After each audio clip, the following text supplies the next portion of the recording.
उपवास सारे, मन्नतों के बांध धागे, काश कोई पुण्य जागे के सुनी जाए कहीं तो अनसुनी सब याचनाएं। विदानों को बधाई है हमें शुभकामनाएं। 2012 में भी शैलेश का एक शो आता था, 2012-13 में, वाह वाह क्या बात। जी जी जी जी जी। तो वो मेरा पहला परिचय था पूरे कवि। साल लगते हैं एक सपना लेके मैं 10 साल आई, और अब 2022-23 में जो शो चल रहा है वाह भाई वाह, इसमें इसका हिस्सा बनना, शैलेश सर के साथ उधर खड़ा होना, ये बहुत नॉस्टैल्जिया। मुझे मालूम चला कि आप इस समय यूपीएससी की तैयारी भी कर रही हैं।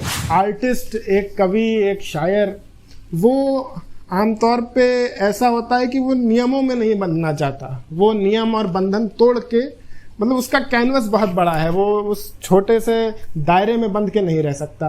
वहीं उसके विपरीत यूपीएससी की तैयारी एक ऐसी चीज है जहां आपको बहुत सारे नियमों का, बहुत सारे रूटीन्स का जो है सामना करना पड़ता है, उनको फॉलो करना पड़ता है। तो ये अपनी पर्सनैलिटी की दो अलग अलग चीजें, आप इनमें सामंजस्य कैसे दिखा पाते हैं? आप मुझसे पूछेंगे तो ऑफकोर्स मैं कविता चुनूंगी, लेकिन बात ये है कि कवि या शायर होने से पहले हम मध्यम वर्गीय परिवार जिंदगी में आ जाने के बाद, इतने बड़े मुकाम के बाद, तो थोड़ा सा तो फैमिली ये हो जाती होगी कि हाँ ठीक काम कर रहे हैं कुछ तो। बट अभी हाल में हम सब ने कोविड टाइम देखा, और आपको इस फील्ड क्या, जितनी भी आर्टिस्टिक फील्ड है सबकी अनस्टेबल, खासकर लड़कियों के लिए आज के टाइम पे जब लड़कियां ऐसे रिस्की करियर चुन रही हैं, तो आगे वो बात अलग है कि मैं आगे जाके अपनी जॉब छोड़ूं या क्या करूं, लेकिन फिलहाल तो ये है प्रायोरिटी मेरी, पहले जॉब फिर कविता। बहुत सुनने पड़ी थी कि मुंबई पे फिर हमला कर गए पिल्ले पाकिस्तान के, मुझे केवल इतनी लाइन याद है। आपके कुछ बहुत पसंदीदा कवि, कवित्री जिनका? कवियों में तो कुमार से सब जानती हैं, कुमार क्या सर, वो एक गजन के एक बोलने का शौक था, माइक मिलना चाहिए मुझे, मैं चाहे वो किसी की भी कविता हो या स्पीच हो, वो मौका मैंने कभी नहीं छोड़ा। और दूसरा कि मैं स्पोर्ट्स में थी, स्कूल में मैं स्टेट लेवल पे चेस खेला करती थी। अरे क्या कह दुर्भाग्य से नेशनल। ये कब हुआ कि आपको ये मालूम कब पड़ा कि शायरी में भी, कविता में भी पेमेंट मिल जाती है? हाल में कुमार सर से मिली, और जब आप किसी व्यक्ति से कोई रिश्ता जोड़ लो और वो उस रिश्ते को निभाने लग जाए, ये बड़ी बात है। बेशक बेशक। उन्होंने एक बात बोली थी कि आगे की क्या महत्वाकांक्षाएं हैं कविताओं को लेकर के, साहित्य को लेकर के क्या सोच रखा है? कहाँ तक पहुँचना है, कहाँ जाना है? 18 लाख 19 लाख पेमेंट लेनी है अभी, क्या करना है? अटल बिहारी जी का आपने जिक्र किया, आप कुमार विश्वास जी की भी बहुत बड़ी फैन हैं, वो आपके गुरु की तरह हैं, आप उनके शिष्य की तरह हैं। आगे राजनीति में भी जाने का मन है?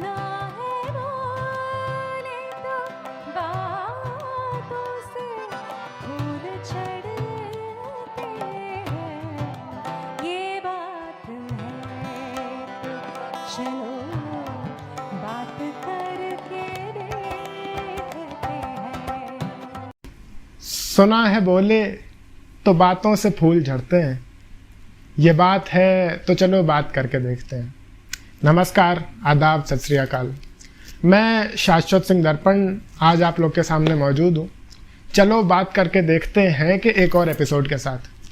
हमारा पिछला एपिसोड जो देश के बहुत बड़े नाजिम, बहुत बड़े संचालक नदीम फर्रुख जी के साथ रिकॉर्ड हुआ, उसको आप लोगों ने बहुत मोहब्बत से नवाजा।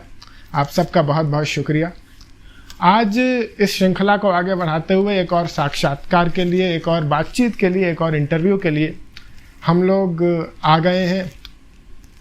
मैं अक्सर अपने जो साहित्य से जुड़े हुए दोस्त हैं, जो साहित्यकार हैं, जो लेखक हैं, उनसे बातचीत करते वक्त एक बात कहता हूँ कि इंसान का जन्म 2 बार होता है। एक तब जब वो 9 महीने अपनी माँ के गर्भ में रह के इस धरती पे अवतरित होता है, और वही 9 महीने इंसान की आयु बढ़ती है, उसके बाद तो जीवन भर मृत्यु का इंतज़ार रहता है। वही 9 महीने हैं जहाँ आदमी जन्म का इंतज़ार करता है। और दूसरा जन्म इंसान का तब होता है जब उसे ये मालूम पड़ जाए कि उसे जीवन में करना क्या है।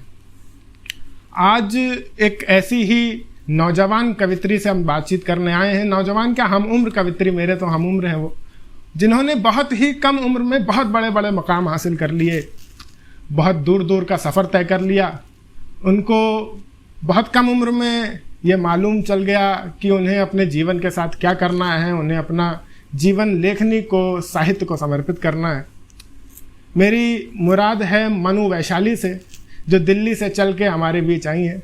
मनु वैशाली जी, कैसी हैं आप? मैं ठीक हूँ, आप बताइए। मैं भी बहुत बढ़िया, बहुत खुशी हुई, और इस बात की ज़्यादा खुशी हुई कि मैं ये देखता था, मुझे इस बात पे बहुत गर्व भी रहा बहुत वक्त तक, कि इस एज का नौजवान शायरों में अगर किसी का नाम आता था तो मेरा लखनऊ में अक्सर मेरा नाम सुनने को मिल जाता था, मगर मैंने जब बाहर के लोग देखे तो बहुत सारे ऐसे बहुत अच्छे अच्छे शायर हैं, बहुत अच्छे अच्छे कवि हैं जो इस वक्त बहुत बड़े बड़े मकाम पे हैं।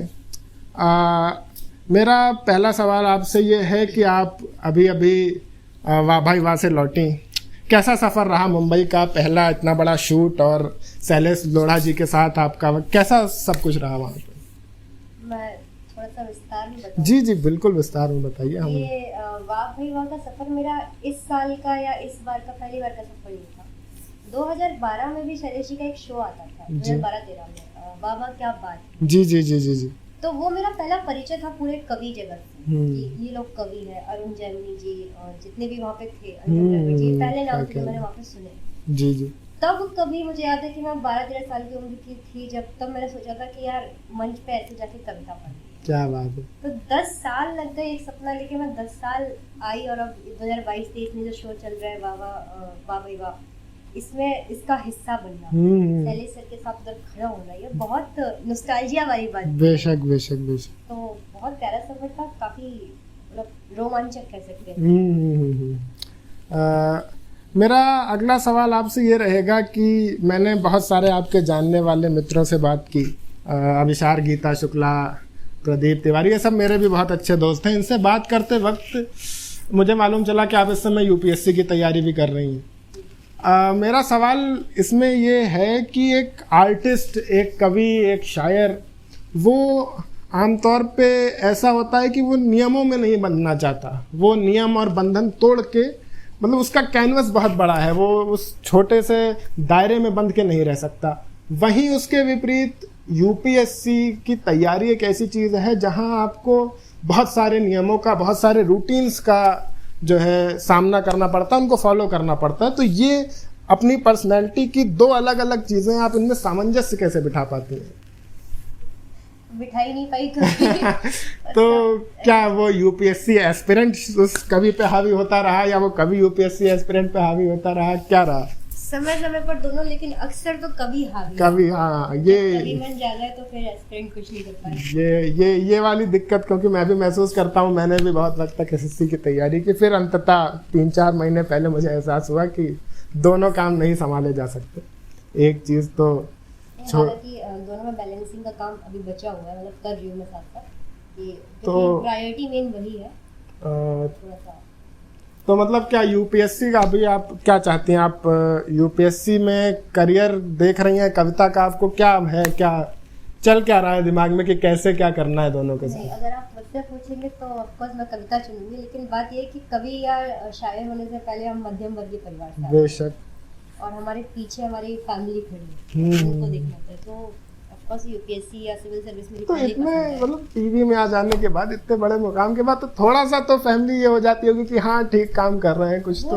बट अभी हाल में हम सबने कोविड टाइम देखा, और आपको इस फील्ड क्या जितनी भी आर्टिस्टिक फील्ड है सबकी अनस्टेबिलिटी पता है। बेशक बेशक। तो ऐसे में, और फिर दौर ये है कि मतलब इतना कंपटीशन है, औहदा सब कुछ बड़ा चाहिए, सब चीज़ें चाहिए, तो उसके लिए मुझे लगता है कि एक स्टेबल, और खासकर लड़कियों के लिए आज के टाइम पे जब लड़कियां ऐसे रिस्की करियर चुन रही हैं, तो आगे वो बात अलग है कि मैं आगे जाके अपनी जॉब छोड़ूं या क्या करूं, लेकिन फिलहाल तो ये है प्रायोरिटी मेरी, पहले जॉब फिर कविता। इस समय बहुत सारे ऐसे यूपीएससी एस्पिरेंट हैं जो शायरी भी लिख रहे हैं, कविता भी लिख रहे हैं, मंचों पे जा रहे हैं, अभिसार भाई हो गए, आप हो गए, ऐसे तमाम लोग हैं। तो ये क्या है, मतलब यूपीएससी ऐसा क्या कर रहा है कि शायरों को यूपीएससी करना है, आईएएस बनना है, या ऐसा कुछ यूपीएससी कर रहा है कि वो सब शायर हो जा रहे हैं? ये क्या सिलसिला चल रहा है? ये तो वही लोग सबका, क्योंकि आप भी उनमें से एक है, वो लोग, आपने भी अलग अलग कारण होगा। मैं बताऊं मैं क्या सोचती हूँ इस मामले में, कि हम शायर या कवि या लेखक लोग, हम किसी विषय पे ज्यादा अच्छा सोच या लिख सकते हैं। तो मुझे लगता है इसलिए भी हम उधर जाना चाहते हैं, उधर जाके काम करना चाहते हैं, कि हम जनता की भावनाओं से और प्रशासन से, सरकार से, सबसे बहुत अच्छे से जुड़ सकते हैं। बेशक बेशक बेशक, इस बात से मैं सहमत रहूँगा। मैं इस चीज़ को लेके मेरे भी परिवार में बहुत वक्त तक एक तनाव चलता रहा मेरे और परिवार के बीच। वो लोग भी चाहते थे कि तुम इतने तार्किक हो, इतना अच्छा लिखते हो और यूपीएससी के लिए क्यों नहीं कोशिश कर रहे। मैं थोड़ा सा आपके बचपन के बारे में जानना चाहूँगा कि बचपन कैसा बीता, या बचपन में कुछ ऐसी घटनाएं हुई जिनका ऐसा असर पड़ा कि आप कविता की तरफ आपका रुझान बढ़ गया, ऐसा क्या मामला रहा? शुरुआती पढ़ाई का जो स्कूल का हिस्सा रहा उस पर। एक्चुअली मेरे पूरे फैमिली में मम्मी पापा नहीं, नाना भी, मामा भी, मामी भी, सब लोग टीचिंग बैकग्राउंड से। जी जी जी, सब गवर्नमेंट टीचर, हर कपल में एक गवर्नमेंट टीचर है, तो पढ़ने लिखने वाला तो रहा है।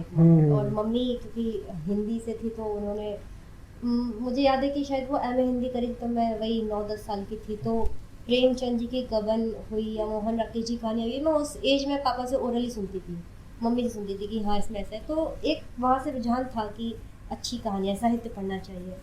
और शुरू में मुझे पापा को शौक था कवि सम्मेलन सुनने का। 2009 में जब वो मुंबई में ताज हमला हुआ था, उसके बाद हमारे शहर में कवि सम्मेलन था, तो वो मैं पापा के साथ सुनने गई। पापा एक शर्त पे ले गए कि अगर पूरी रात बैठ के सुन सके तो। और मुझे याद है कि वो एक पहला इम्प्रेशन था कि जब मुझे कविता से जुड़ाव हुआ कि हाँ ये कुछ है करने वाली। वहाँ मैंने पहली बार छंद सुने थे उस एज में। हालांकि मुझे अभी तक नहीं पता था कि छंद क्या होता है, कोविड में पता पड़ा, लेकिन ये था कि हाँ ये कविता एकदम लग गई थी कि हाँ ये कुछ है, ये इंटरेस्टिंग चीज़ें थी। तो आपको याद है उस वक्त उस कवि सम्मेलन में कौन कौन से कवि आए थे? कुछ नाम या किसी का कोई गीत, कुछ ऐसा कोई पंक्ति किसी की याद है? मुझे कवि तो नहीं याद है, और जो शुक्री के लोग अगर देखेंगे तो वो जो पुराने लोग होंगे, बड़े लोग होंगे, पापा के एज के, वो पहचान जाएंगे। उधर एक कविता पढ़ी गई थी कि एक वीर ऐसी कविता उन्होंने पढ़ी थी कि मुंबई पे फिर हमला कर गए पिल्ले पाकिस्तान के। मुझे केवल इतनी लाइन याद है। वीर रस के कवियों के तो क्या कहने। बहुत मैं फिर ये कब आपने ये कब तय किया कि आपको स्वयं कविता लिखनी है? कविता या पहले आपने क्या, मतलब एक होता है जैसे कविता मेरे सामने पहले आई किताबों के रूप में, और मैंने कुछ कवि सम्मेलन सुने, वो भी ऑडियो के फॉर्म में, घर में जो है मोबाइल में चलते थे, वहाँ से मेरा पहली बार जो है कविता से थोड़ा सा तारुफ हुआ कि ये कविता होती है। आपके सामने कविता पहले किस तरह आई? मंचों के लिए आई या पहले आपने किताबों में पढ़ना शुरू किया कविताओं को? मंची रूप में आई। मैंने पहले सुना और पढ़ा तो मैंने अब भी बहुत कम है। मैं अब भी कोशिश करती हूँ समय निकले पढ़ूंगी, लेकिन मैं सुनते सुनते आई जी। ये खैर ये तो सिलसिला है, पढ़ने का सिलसिला। इतना साहित्य इतना विशाल समंदर है कि आप जितना उसमें गहरे उतरते जाएंगे आपको उतनी और गहराई मालूम चलती जाएगी उसकी। आपके कुछ बहुत पसंदीदा कवि कवित्री जिनका? कवियों में तो कुमार से सब जानती हैं, कुमार सर हुए, गजेंद्र प्रियांशु भैया हुए, अमन अक्षर भैया हुए, ये कुछ ऐसे लोग हैं जिनको मैं ऑल टाइम सुन सकती हूँ, किसी भी टाइम पे। और कवित्रियों में मैं इन दिनों अंकिता सिंह दीदी को सुन रही हूँ, लेकिन मैं शुरुआती दौर में तुकबंदी या जो तरन्नुम मैंने पकड़ी है वो अंजुम जी को सुनने के बाद। नसीम निखा जी को मैंने सुना हुआ है, तो ये सारी, कीर्ति काली जी को स्पेशली। नसीम निखात का आपने जिक्र किया, अभी कुछ दिनों पहले ही यहीं लखनऊ में उनकी मृत्यु हो गई। बहुत बुरा लगा, बहुत बड़ा लेजेंड हमने खो दिया। फिर आपका जिक्र करते वक्त 3 शहरों का नाम अक्सर मुझे सुनाई दिया सबके मुंह से, शिवपुरी, औरैया और दिल्ली। ये क्या है, क्या मामला है कि ये 3 शहर इतने जुड़े हुए हैं आपसे और आप जुड़ी हुई हैं इन तीनों शहरों से? औरैया मेरा पैतृक जिला है। अच्छा। पापा मेनली वहाँ से आते हैं, और शिवपुरी पापा की सर्विस रही है, तो मेरा पूरा लालन पालन शिवपुरी में हुआ है बचपन से। और दिल्ली में कोविड के बाद से वहाँ पे पढ़ाई चल रही है। तो ये कब तय किया कि अब यूपीएससी की तरफ जाना है, या 12th से ही एकदम पढ़ाई में तेज थी आप? और नहीं, ये मेरा 2018-19 में तय हुआ। अच्छा, जब ग्रेजुएशन के सेकेंड ईयर में थी तब लगा कि मैं एडमिनिस्ट्रेशन के लिए बहुत अच्छी हूँ, मतलब हम अब खुद को सबसे अच्छा जानते हैं। बेशक। तो मुझे मेरी जो क्वालिटीज़ लगती हैं लीडिंग की या एडमिनिस्ट्रेट करने की, तो मुझे लगा कि ये फील्ड मेरे लिए बेस्ट फील्ड है। तो स्कूल के दौरान कुछ ऐसा रहा कि आप हाउस कैप्टन या कुछ ऐसा, या स्कूल के स्टेजेस पे जो आपका वो रहा कुछ भागीदारी? स्कूल में एक बोलने का शौक था, माइक मिलना चाहिए मुझे, मैं चाहे वो किसी की भी कविता हो या स्पीच हो, वो मौका मैंने कभी नहीं छोड़ा। और दूसरा कि मैं स्पोर्ट्स में थी, स्कूल में मैं स्टेट लेवल पे चेस खेला करती थी। अरे क्या कह रहे हैं। दुर्भाग्य से नेशनल रह गई, लेकिन तब चेस हुआ, खो खो हुआ, तो स्पोर्ट्स में या एक्स्ट्रा करिकुलर जितने भी होते थे सब में अपन आगे रहते थे। क्या कहने, चेस खेलने का मुझे भी बहुत शौक है। इस इंटरव्यू के बाद एक मैच इनके साथ मैं ज़रूर खेलूँगा। ये कब हुआ कि आपको ये मालूम कब पड़ा कि शायरी में भी, कविता में भी पेमेंट मिल जाती है? ये मैं कल ही अभिषार भैया को बता रही थी शायद। मेरा पहला कवि सम्मेलन था जो एक्चुअली से बोलेंगे इंदौर में, गौरव साक्षी भैया उन्होंने मुझे बुलाया था वीडियो देखकर, आवाज़ है मालवा, जिसमें हाँ अनुराग भाई भी थे, अनुराग भाई भी थे उसमें। हाँ। तो जब उन्होंने मुझे वहाँ पे बुलाया तो उन्होंने बोला कि बेटा ज़्यादा बजट नहीं है, कॉल पे बोलते, पहली कॉल पे कि ज़्यादा बजट नहीं है, मैं आपको इतना दे पाऊंगा। तब मुझे पहली बार हुआ कि अच्छा मिलता भी है क्या, तो मैं कितना भी दे दूँ। मैं तो इसलिए खुश थी कि मिलता भी है, तो मुझे पहला तभी पता पड़ा कि हाँ ऐसा मिलता है। ये कितनी मिली थी पहले पेमेंट? पहली मैं बताऊँ, वो प्रोग्राम मेरे लिए बहुत यादगार था, और जो लोग भी उस प्रोग्राम के साक्षी थे या गवाह थे वो जानते हैं, बहुत शानदार प्रोग्राम था। मैं वहाँ पे गई तो केवल 3,000 की लेती, पर मैं वहाँ से लेके 7,500 आई थी। क्या कहने। हाँ, अनुराग भाई से बात हो रही थी, उन्होंने उस वक्त बताया कि वहाँ अमन अक्षर भैया मौजूद थे, उन्होंने भी सम्मानित किया था आपको, कुछ धनराशि भी दी थी खुश होकर आपके छंदों से। और बेशक मैंने भी आपको सुना, आपके छंद काफ़ी प्रभावित करने वाले हैं। मैंने जो सबसे पुरानी मुझे एक आपकी वीडियो मिली ऑनलाइन के पाल एकता मंच नाम से, उस पर आप पढ़ रही थी अहिल्या भाई होलकर पे कुछ छंद पढ़ रही थी, वो छंद आप सुनाइए। और बहुत अच्छे छंद मुझे बड़े पसंद आए, तो मैं इसलिए वो दोबारा सुनना चाहूँगा सामने बैठ के। बहुत पुराना छंद है। मेरा सवाल ये था कि साहित्यिक क्षेत्र हो, चाहे हिंदी साहित्य हो, चाहे उर्दू अदब हो, आमतौर पे ये देखा जाता है कि आपको शुरुआत में एक गुरु की ज़रूरत पड़ती है, चाहे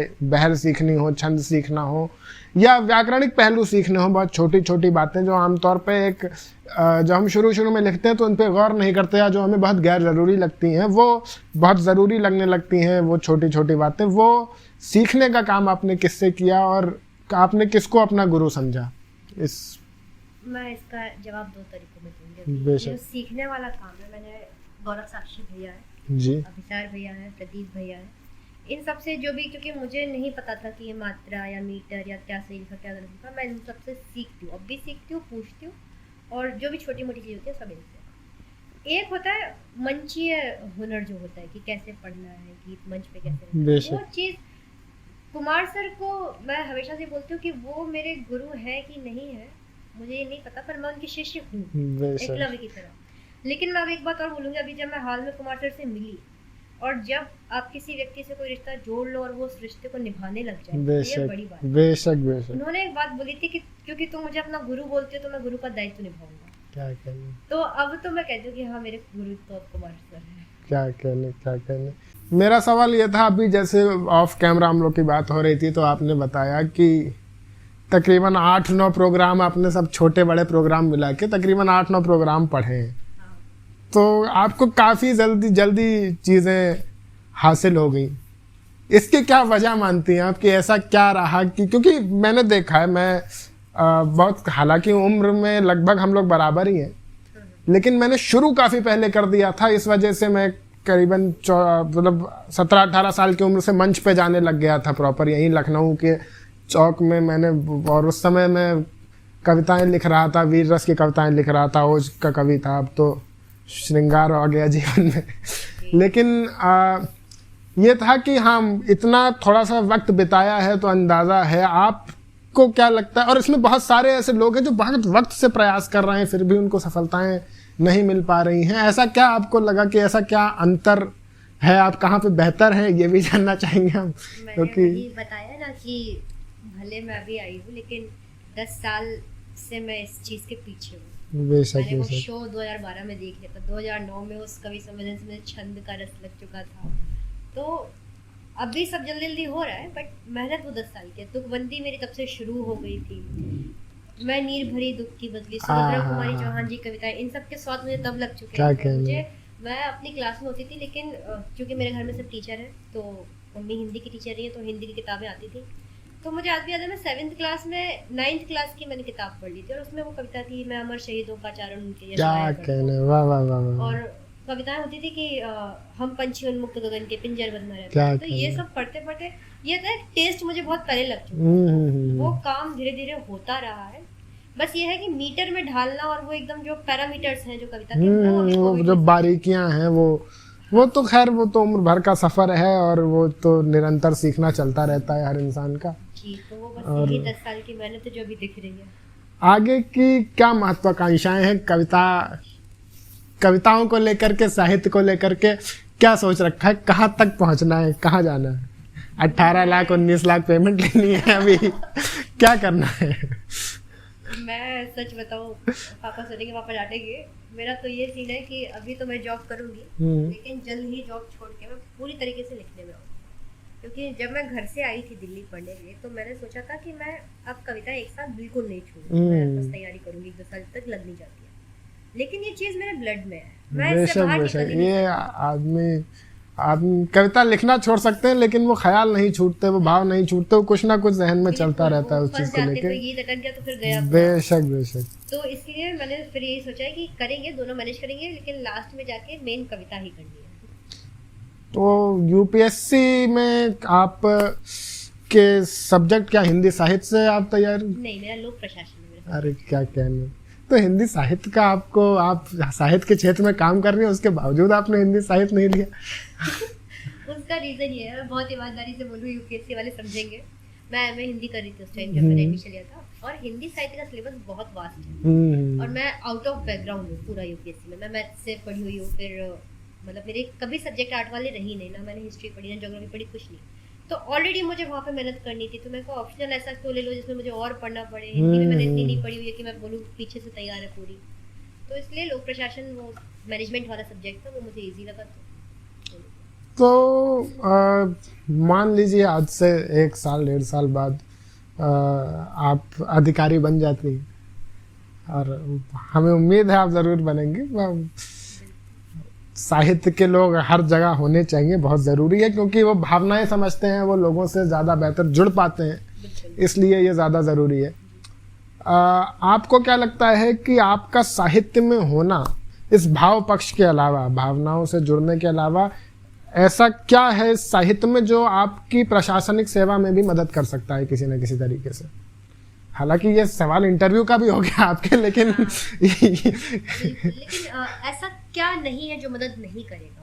हम ज्यादा अच्छे तरीके से लोगों से जुड़ेंगे। हम एक होता है ना मध्यस्थ में, क्योंकि ब्यूरोक्रेसी का दिक्कत यही है, वो सरकार और जनता के बीच में फंस जाती है, तालमेल बिठाना बहुत मुश्किल काम है, और फिर आपको यहाँ की सुननी भी है, वहाँ की भी सुननी है। तो मुझे लगता है हम उस काम में सबसे अच्छे रहेंगे, और हम ना केवल भावनाएं, किसी भी समस्या को हमारे पास इतनी अच्छी पर्सपेक्शन होती है कि हम उसे दोनों तरीके से देख सकते हैं, जितने भी उसके पहलू हैं हर पहलू पे सोच सकते हैं। और वही है ना कि जब अटल बिहारी जी भी तो साहित्यकार, बेशक आपके सामने है, बेशक तो हम लोग, मुझे लगता है बेस्ट है इस फील्ड के लिए। तो अटल बिहारी जी का आपने जिक्र किया, आप कुमार विश्वास जी की भी बहुत बड़ी फैन हैं, वो आपके गुरु की तरह हैं, आप उनके शिष्य की तरह हैं। आगे राजनीति में भी जाने का मन है कभी जीवन में? नहीं, बिल्कुल नहीं। मतलब हो सकता है कभी ऐसे हालात हो जाएं कि जाना पड़े, तो फिर किस पार्टी में जाना चाहेंगे आप? मैं आज तक, वैसे मैं कॉलेज में एबीपी में रही हूँ। अच्छा।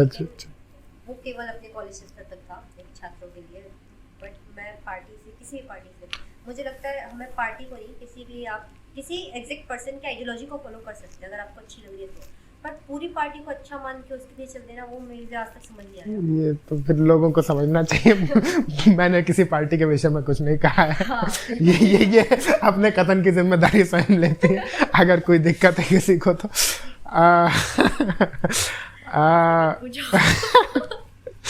तो मेरा सवाल ये भी है कि क्या आपको लगता है कि साहित्य के लिए ज़्यादा बजट एलोकेट होने चाहिए, क्योंकि साहित्यिक कार्यक्रम निरंतर कम होते जा रहे हैं कहीं ना कहीं, और यही कारण है कि मेरे जैसे लोगों को, या सोमनाथ भाई आज जिनका आज कार्यक्रम है, जो आज कवि सम्मेलन करवा रहे हैं जिसमें आप सम्मिलित होने वाली हैं, हमारे जैसे लोगों को, सोमनाथ भाई जैसे लोगों को प्राइवेट स्तर पे, अपने स्तर पे कार्यक्रम कराने पड़ते हैं। तो क्या सरकार जो है कम बजट देने लग गई है या कम मिल रहा है, क्या इसका क्या कारण मानती हैं आप?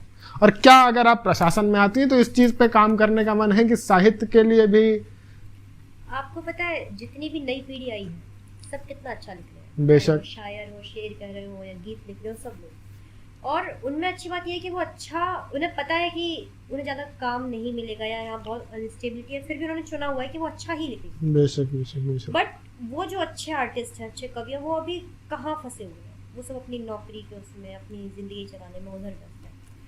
क्या लगता है अगर इस क्षेत्र में इतना पैसा होता तो हम लोग सब छोड़ छाड़ के अच्छी कविताएं नहीं कर रहे? बेशक। और ये तो बहुत एक ऐसी कला का फॉर्म है जो बहुत सांस्कृतिक है, कल्चर से। बेशक बेशक। आप एक्टर बनने मुंबई जाते हैं, वो लोग सब छोड़ के बढ़िया अपनी ज़िंदगी जी रहे होते हैं। वो उधर स्ट्रगल इसलिए भी करते हैं, उन्हें पता है कि यहाँ चल जाएंगे तो पूरी ज़िंदगी बैठ कर पाएंगे। बेशक। बट हमारे पास वो चीज़ नहीं है। तो नो डाउट यहाँ पे पैसा आना चाहिए और बहुत कम है। ओपन माइक्स की इंडस्ट्री में आजकल इतना पैसा है। स्टैंड अप जो होते हैं, कॉमेडियन जो होते हैं, आर्टिस्ट जो होते हैं, वो भी आर्टिस्ट हैं, बट उनके पास इतना पैसा आ रहा है कि वो आराम से अपना उसी पे मतलब पूरा सा डिपेंड होके काम कर रहे हैं। और हम लोग चाहे बड़ा कवि हो चाहे छोटा कवि हो, सब लोग सोचते हैं कि नहीं, घर बेशक चलाना है। बेशक बेशक बेशक। तो काम तो इस क्षेत्र में होता है और हम जब आगे बढ़ेंगे हम भी काम करेंगे। मैं इस चीज़ को लेकर थोड़ा चिंतित भी रहता हूँ, और क्योंकि किसी भी तरह के इवेंट का जो अंततः उद्देश्य है, अगर हम लोगों के लिए कोई इवेंट करवा रहे हैं, कवि सम्मेलन हो, स्टैंड अप कॉमेडी हो, अंततः बात वहाँ पे आती है कि वो उस इवेंट से लोगों का मनोरंजन हो रहा है कि नहीं। अब क्योंकि लोग वहाँ अपने मनोरंजन के लिए आते हैं। एक आदमी, एक ऑफिस जाने वाला आदमी अगर वक्त निकाल के आपका कवि सम्मेलन, आपका मुशायरा या आपका स्टैंड अप सुनने आ रहा है, तो जाहिर सी बात है वो मनोरंजन के लिए ही आ रहा है। अब यहाँ दिक्कत ये आती है कि आजकल मनोरंजन के ऐसे साधन मौजूद हैं हमारे सामने, जिनके लिए हमें फिर बहुत ज़्यादा ऐसे कार्यक्रमों पे डिपेंडेंट होने की, आश्रित होने की ज़रूरत नहीं पड़ती है। हम स्टैंड अप तो फिर भी एक बहुत बूमिंग इंडस्ट्री है। फिलहाल लोग टिकट खरीद के, पैसा दे के फिलहाल स्टैंड अप कॉमेडियंस को सुनने जा रहे हैं। क्या इस स्तर पे कभी कविता पहुंच सकती है, या ये जो दूसरे आर्ट फॉर्म्स का बढ़ना है ये धीरे धीरे कविता को खत्म कर देगा? इसको आपको क्या लगता है? कि मैं तो इवन ये मानती हूँ कि कविता किसी भी जो अदर आर्टिस्टिक फॉर्म है हमारे सामने, वो सबसे ऊपर है। क्योंकि ये एक कवि अपने या तो जीवन को लिख रहा है या अपने अनुभव लिख रहा है। बेशक। और कविता केवल मनोरंजन का साधन नहीं है, वो जन जागरण, वो राष्ट्र जागरण का साधन है। बेशक। हमने बाबा नागार्जुन को पढ़ा है, हमने दिनकर को पढ़ा है। तो कविता का एक जो वो महनीय, जो गरिमापूर्ण जो उसका एक पद है, वो रखना चाहिए और रहना भी चाहिए। तो अगर केवल इसलिए इंसान जा रहे कि एंटरटेनमेंट हो जाएगा, तो उसके लिए तो कविता नहीं है। आपकी बात, उस बात से तो मैं बिल्कुल सहमत हूँ, लेकिन आमतौर पर यही देखा जाता है कि एक मुशायरे, कवि सम्मेलन में आदमी ये सोच के नहीं आ रहा कि ये बहुत ही कोई जिंदगी बदल देने वाला या कुछ सीखने जा रहे हैं हम। हालांकि ऐसा पहले होता था, ये समाज बहुत गलत दिशा में जा रहा है, इसमें कोई दो राय नहीं है। होना यही चाहिए था कि हम मनोरंजन के साथ साथ कहीं ना कहीं कुछ ना कुछ सीखने के लिए, कुछ ना कुछ नया जानने के लिए, क्योंकि मुझे याद है छोटे कस्बों में, जो मेरा गांव है, वहाँ अक्सर जब ऐसे प्रोग्राम होते तो ये कह दिया जाता था, कोई प्रोग्राम होता तो कि जाओ वहाँ जाओ, कुछ सीख के आओगे कम से कम। तो और कहीं ना कहीं ये चीज़, इस चीज़ का कारण मैं ये भी मानता हूँ कि बीच में एक ऐसा वक्त आया जब मंचों पे हास्य के नाम पे बहुत ज़्यादा फुहड़ता हावी हो गई। सही बात है। और उस चीज़ ने ये कल्चर ख़त्म कर दिया कि जब हम अपने परिवार के साथ बैठ के कवि सम्मेलन सुन सकते थे, जब अपने बच्चों को भेज सकते थे कि आप जाएं कविता सुने, वहाँ पे आपको कुछ सीखने को मिलेगा। और फिर टेक्नोलॉजी का इसमें कहीं ना कहीं हाथ तो है। खैर मैं उस सवाल पे आता हूँ, जो चैट जीपीटी वाला सवाल मैंने किया था, वो हम बीच में रह गया। तो क्या लगता है कि एक वक्त के बाद टेक्नोलॉजी, जैसे चैट जीपीटी, एक एआई आया, आर्टिफिशियल इंटेलिजेंस, वो अपने आप से चीज़ें बना के, आर्टिफिशियल इंटेलिजेंस का काम ही है खुद से सोच के नई चीज़ें लिखना, जैसे एक इंसान लिख सकता है लगभग उसी के बराबर।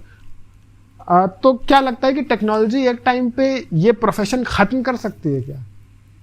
नो डाउट टेक्नोलॉजी लिख रहा है, और मैंने अभी रिसेंट में कुछ पोस्ट देखी कि एआई ने कविताएं लिखी, अच्छी कविताएं लिखी, लेकिन काव्य क्या है? रसात्मक वाक्य ही काव्य। बेशक। मशीन सक्षम हो सकती है, लेकिन वो इमोशन कहाँ से लाएगी? उसने ज़िंदगी जी नहीं है, उसने झेला नहीं है। आप पढ़ के रिलेट कर सकते हैं कि हाँ इसने ऐसा लिख दिया, तो बंदी कर दिया, ये तो ऐसे ही हो रहा है। लेकिन जब आप वो किसी के मुंह से सुनते हैं, एक कवि जब उसके पीछे की कहानी बता रहा होता है, अब मैं फिर से, क्योंकि मैंने सर को बहुत ज़्यादा सुना है तो मैं वही से एग्जांपल दूंगी। जब सर बोलते हैं मांग की सिंदूर रेखा लिख रहा था तो मैं वो ट्रेन में बैठ के रो रहा था। जब आप वो पूरी कहानी सुनते हैं आप उस गीत को फील करते हैं, क्या बात, जीते हैं कि हाँ ऐसा हो रहा था, हार गया तन में, आप पहुंच जाते हो उस अकेले कमरे में कि हाँ ऐसा हो रहा है। क्या क्या, ये काम तो एआई नहीं कर पाएगा। बेशक बेशक। तो ये डर तो है कि एआई तुकबंदी कर लेगा, लिख लेगा, लेकिन वो काव्य वाली बात, वो जो रसास्वादन वाली बात है वो नहीं हो पाएगी। थोड़ा सा अब देखते फ्यूचर कैसा हो, कल किसने देखा है। नहीं, आप प्रशासनिक सेवा में भी जाने वाली हैं तो कहीं ना कहीं फ्यूचर को शेप करने का दायित्व भी आपके ऊपर ही रहेगा। आप साहित्यकार के तौर पे भी कहीं ना कहीं हमारे भविष्य, इस देश के भविष्य को जो है एक आकार देंगी, और एक प्रशासनिक अधिकारी के तौर पे भी इस देश के भविष्य को आकार देंगी। तो आपके ऊपर दायित्व ज़्यादा है, दुगना दायित्व है, मैं तो ये कहूँगा। और बहुत ही कम उम्र में आपको इतने सारे दायित्व निभाने पड़ेंगे कहीं ना कहीं। और मैं ये उम्मीद करता हूँ कि आगे भी बहुत सारे कार्यक्रमों में आपका लखनऊ आना होता रहे, मुलाकात होती रहे, और कभी 2-4 साल बाद दोबारा से बैठ के एक इंटरव्यू कर रहे हो हम लोग, जब आपको भी काफ़ी अनुभव हो चुका हो, जरूर मैं भी शायद थोड़ा बहुत अनुभव जो मिल रहा है वो मिलता रहे। बाकी दोबारा ज़रूर बात होगी। मैं एक शेर आपकी नज़र करूँगा कि जावेद अख्तर का ये शेर याद आता है कि किसी को घर से निकलते ही मिल गई मंजिल, कोई हमारी तरह उम्र भर सफ़र में रहा। तो ये बहुत अच्छी बात है कि इतने कम उम्र में इतने बड़े बड़े मकाम इन्होंने हासिल किए। ईश्वर से हमारी ये प्रार्थना है कि ये और बड़े बड़े मकाम हासिल करें और बड़ी बड़ी चीज़ें इन्हें जीवन में मिलें। हम दोबारा से एक नए एपिसोड के साथ आएंगे। ये एपिसोड ख़त्म करने से पहले एक बार मैं मनु वैशाली जी से जानना चाहूँगा कि इन्हें बात करके कैसा लगा, और अगर ये कोई ऐसा सवाल चाहती हो जो इनसे पूछा जाए तो ये वो भी बता सकती हैं। मुझे बात करके बहुत अच्छा लगा, और जैसे कि मैंने अभी ऑफ कैमरा को बताया था कि 8वां या 10वां प्रोग्राम है मेरा, ना तो इंटरव्यू का कोई अनुभव है ना प्रोग्राम का ज़्यादा अनुभव है। तो डेफिनेटली बहुत अच्छा लगा, और मुझे भी समझ में आया कि मैं कैसे क्या बोलती हूँ, क्या समझती सुनती हूँ, क्योंकि ये वो चीज़ें थी, वो क्वेश्चन थे जिसमें मैंने शायद ही कभी सोचा हूँ। बेशक बेशक। तो बिल्कुल अभी मेरी भी सीखने की उम्र है, सीख ही रही हूँ। सीखने का तो खैर ये सिलसिला उम्र भर चलता रहेगा। जो लोग इस फील्ड में 15 साल 20 साल से हैं, वो भी आप उनसे मिलें, अकेले में बात करें तो यही कहते हैं कि यार ये तो एक आर्ट, एक ऐसी जगह है जहां आप हमेशा कुछ ना कुछ, आप सुबह उठ के एक नया शेर देखेंगे और आपको लगेगा यार इस शेर पे तो आज तक का सारा कहा कुर्बान है। तो ये सिलसिला चलता रहेगा। बहुत बहुत शुक्रिया जो लोग हमें देख रहे हैं, उन सबका बहुत बहुत शुक्रिया। मनु वैशाली जी का बहुत बहुत शुक्रिया कि उन्होंने अपना कीमती वक्त दिया। मुझे बहुत अच्छा लगा बात करके। अभी तक जो कुछ उम्र दराज कवियों और शायरों का इंटरव्यू में ले रहा था, उसके बाद एक नई सोच से मिलने का मौका मिला, एक नई सोच को समझने का मौका मिला, एक ऐसे व्यक्तित्व को समझने का मौका मिला जो साहित्यकार और प्रशासनिक सेवा दोनों की भूमिका आगे चल के निभाएगी। हम ईश्वर से ये कामना करते हैं कि दोनों ही क्षेत्र में इनका भविष्य बहुत उज्जवल हो। और सुना है बोले तो बातों से फूल झड़ते हैं, ये बात है तो चलो